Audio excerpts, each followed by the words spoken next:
Hello there, fine folks of Internet Land. Today we are going to be talking about the just released trailer for the Dungeons and Dragons movie, subtitled Honor Among Thieves, I believe. Yep. We're going to put a link in the description to the trailer itself if you haven't seen it yet. And we've all three of us already watched it, so we're going to talk about what we saw and our thoughts going forward on that. So, I know my first impression, I'm cautiously optimistic. They're 100% going for a Guardians of the Galaxy vibe with the type and consistency of the humor, as well as the 80s music playing in the background, which I'm assuming is not in the movie, but go to see it, who knows? Maybe that's what Chris Pine plays on his lute. Could be. That could be funny if it's done right. Before the preview, trailer, sneak peek, whatever that thing is, I was cautiously optimistic. Now I'm just optimistic. The CGI looks good. I like how they're manifesting the magic and other things. The monsters looked good. There's some star power in it. Cinematography looked well done. I am no longer cautious. I'm just optimistic. Well, I should note that the caution of what I'm saying comes from a few things. One, every previous attempt has been not good. Sure. The Book of Light was not as bad as the other two. That's not a ringing endorsement. So the other attempts have been not good. I personally feel, and we're going to hopefully do a video talking about what I'm about to talk about, but in far greater depth. I feel that there are numerous ways that this movie can just go completely off the rails and be terrible. And a single trailer isn't enough to convince me that hasn't happened. But again, the trailer does look good. As Brad pointed out, the CGI on all the monsters looks good. There's several very clearly identifiable Dungeons and Dragons creatures, like the Displacer Beast, the Gelatinous Cube, at least two different dragons, possibly a third. There's people online think it might be a construct, and not a dragon. There's a statue of a dragon. Yeah, that's the one I'm talking about, because it's kind of moving at some point, I think. I've got to watch a little bit closer. And So it might be like made by an artificer instead of a statue that come to life? Right. More of a mechanical deal than just an actual statue that's got like animated spell cast on it. And the mimic, of course. Can't forget the mimic. Yeah. Mimics are nice. So it is nice to see that that there's a lot of D&D stuff, and it is clearly set in the Forgotten Realms, because not only did they disclose that about a year ago, but also the Red Wizards of Thay appear to be a big deal in the trailer, so I'm guessing they are the villains or connected to the villain. But again, that's conjecture. That could be like something in the opening 10 minutes of the movie for all we know, which is the problem with just a single trailer. But that's where my cautious optimism comes from. Also, like I said, I think it could derail a number of ways, and I think the humor is actually one of the ways it could seriously derail. I agree. Because it's presenting itself as a humorous movie at the moment, and if they lean, in my opinion, too hard into that, especially if the jokes fall flat. Well, sure, you don't want it to become a caricature of itself. Right, and I'm just saying that's... But if they're able to either stay well on this side of the line or even walk the line, then I'm okay with that. You're right. They can't go over the line with it. Right, and like I said, that's not to say there can't be jokes or anything. Like, you need levity. Everything I saw in that trailer looks fine on that front. As long as it's not that for 2.5 hours. Well, yeah. I think that's just real. I mean, because I know myself, I deal with stressful situations with levity. Hospitals, nursing homes, funeral homes. I'm probably going to say something inappropriate because I'm uncomfortable, and that's my fallback subconsciously. Well, right. I mean, there's again, it's not that there shouldn't be humor, not there shouldn't be. Oh no, I get it. I totally get what you're saying. Even if a movie's meant to be humorous, it needs to take itself seriously. Right. If the My humor- point is, even if a movie is supposed to be serious, it needs to. Right. I'm needs just to- But with D&D, if the humor isn't appropriate, I'm not- the I'm- whole movie's going to I'm not suck. arguing against either one of you. I understand exactly what you're saying, and I agree wholeheartedly. I'm just saying I'm now optimistic that they're going to be able to walk that line. I'm hopeful it'll be all right. I didn't ask for you to be optimistic. I said I am.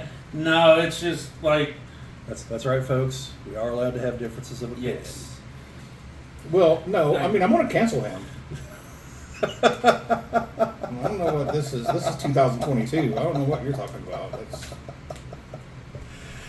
Well, Chad, this might be your last video, so make it good. What? We ain't putting that stuff up yet. We got to redo the parts about the movies. I don't know. We'll figure it out. So anyway, that's my 2 cents on the trailer. Like I said, there's one thing I do really like. Kind of what you said is the cinematography. It's clear that they actually filmed on location in lots of places. Yeah. And not only does that look good, it's one of the things that does give me hope because that's expensive. That takes effort. That tells me someone somewhere has faith in this movie. Hopefully that person knows what they're doing, but that to me that's a sign of there's confidence there. This isn't just a flash in the pan. If it succeeds, great. If not, whatever. Like their effort is being put into it, And hopefully leads to more movies. Well, obviously. But the reason I think that that's important, the whole filming on location rather than CGI thing, is not only is that better for us in the now and the visual aspect of it, I think that's always, I mean, even if the CGI is outstanding.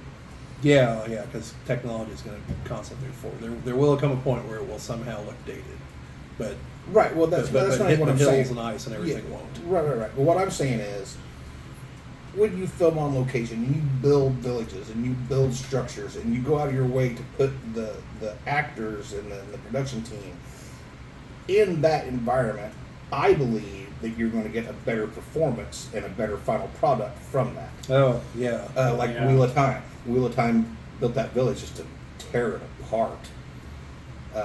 And I think that was huge.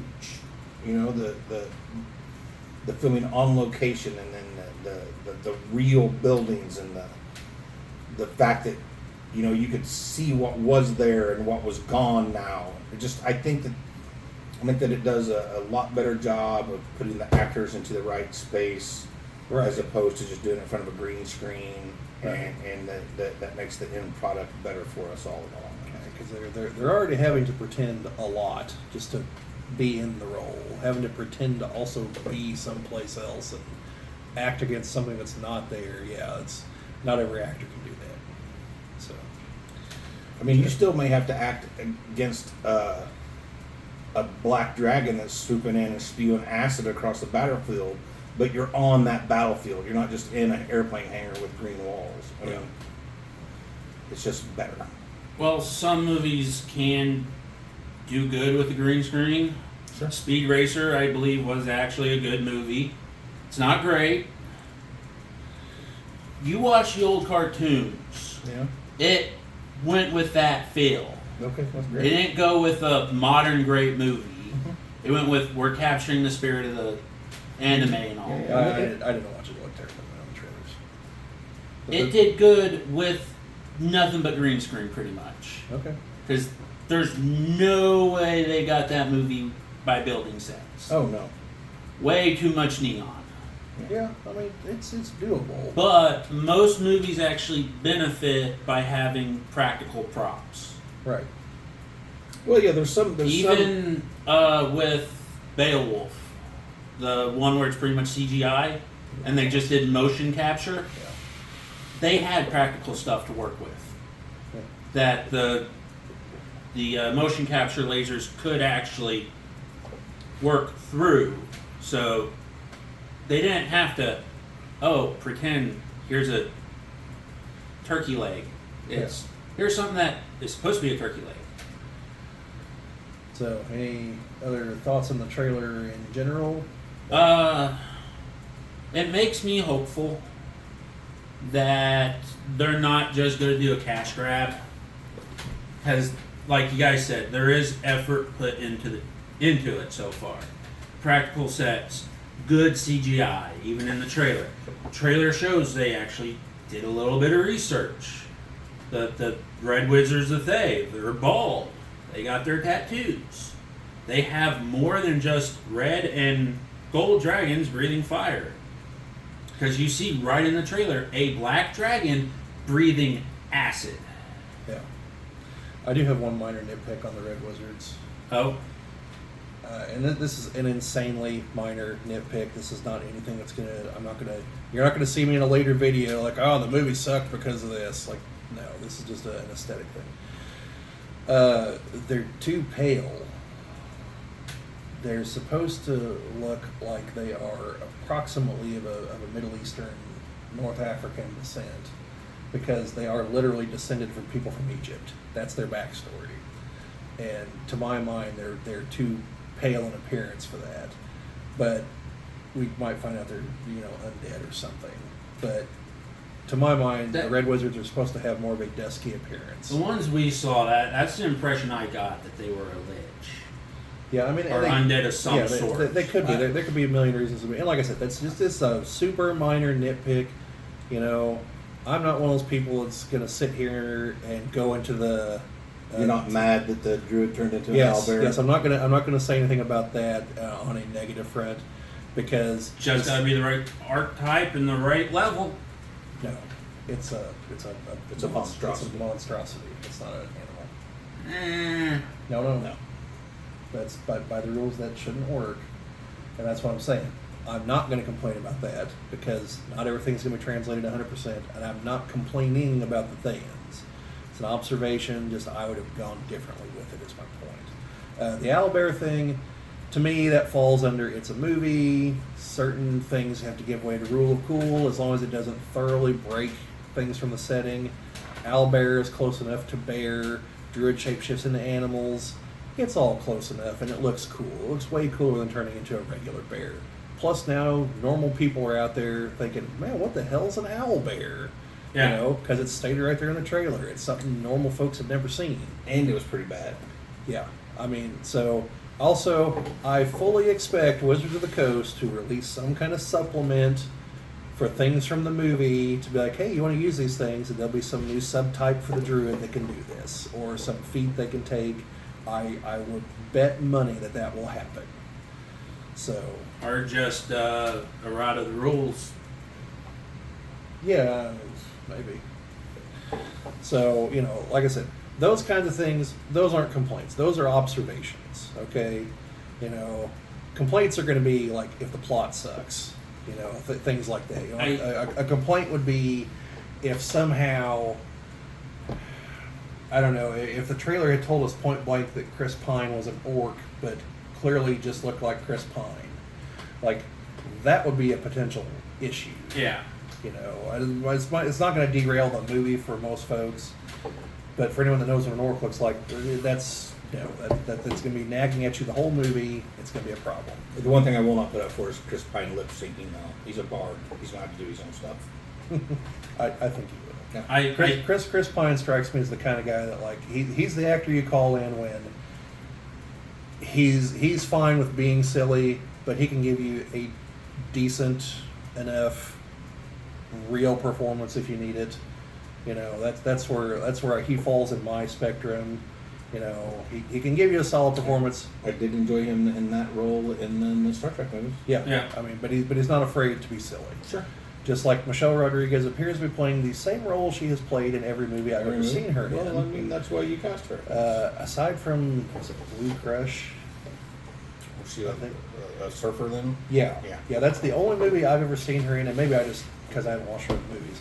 But as near as I can tell, in the Resident Evil franchise and the Fast and Furious franchise, she basically plays the same person, just with different occupations. It's like the exact same. Maybe it'd be the same occupation.